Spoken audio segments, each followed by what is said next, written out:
Halo semuanya, kali ini kita akan belajar tentang klasifikasi data. Nah, sebelum melakukan analisis data, biasanya data yang dikumpulkan masih berupa data mentah yang sangat beragam dan kompleks. Data tersebut sulit untuk dianalisis dengan cepat karena tidak teratur dan tidak terstruktur. Untuk membuat data menjadi lebih sederhana dan mudah dipahami, kita dapat mengolah data tersebut dengan menyusun data ke dalam kategori yang berbeda berdasarkan karakteristiknya.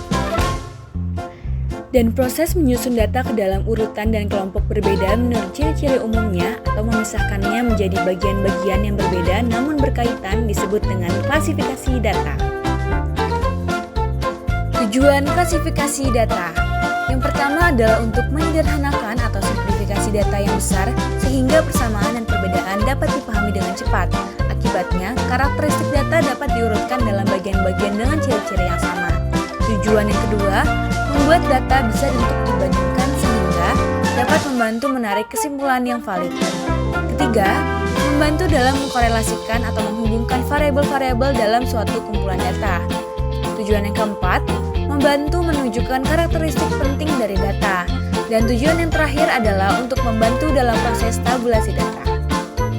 Selanjutnya, terdapat 6 tata cara atau prinsip klasifikasi data.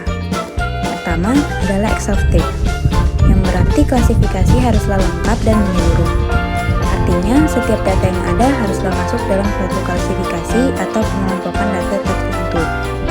Kedua, mutually exclusive, yang berarti suatu data haruslah hanya masuk dalam suatu kategori pengelompokan tertentu. Ketiga, suitability, yang berarti pengelompokan yang dilakukan haruslah sesuai dan relevan dengan tujuan maupun objek yang diteliti.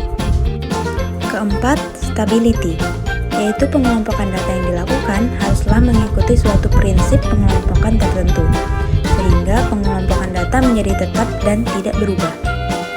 Kelima, homogeneity, yaitu data yang dikelompokkan dalam suatu kelompok haruslah memiliki karakteristik serupa dengan data lain di kelompok yang sama. Dan yang terakhir, flexibility, yang berarti sebuah pengelompokan data yang baik adalah pengelompokan data yang dapat memungkinkan adanya pengelompokan data secara custom dan tetap menghasilkan hasil pengelompokan yang konsisten. Selanjutnya adalah klasifikasi data dan implementasi klasifikasi data. Terdapat 4 jenis klasifikasi data. Yang pertama adalah geographical classification.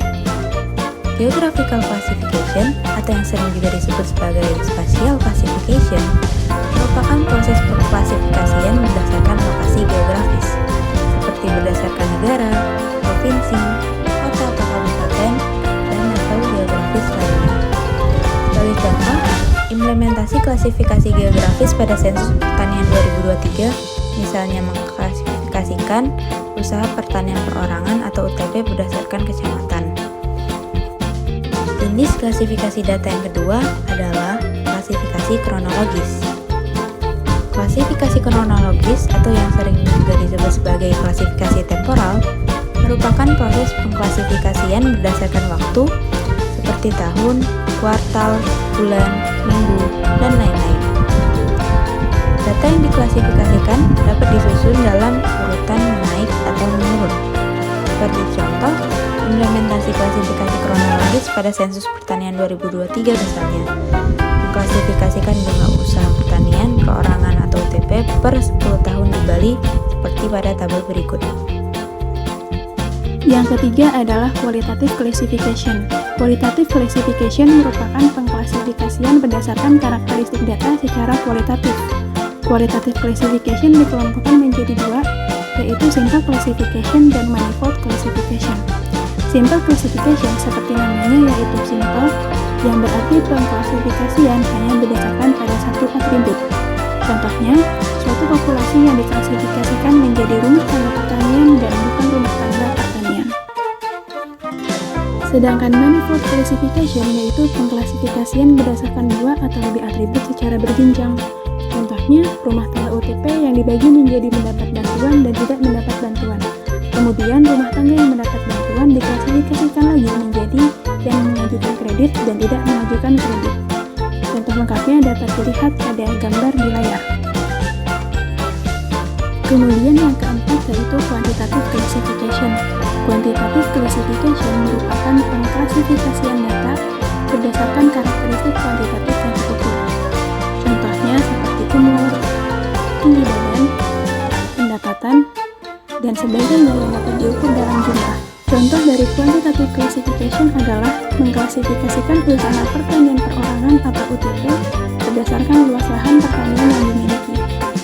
Contoh lengkapnya seperti pada gambar di layar. Nah, itulah tadi jenis-jenis klasifikasi data. Melakukan klasifikasi data merupakan tahap yang sangat penting dalam pengolahan data.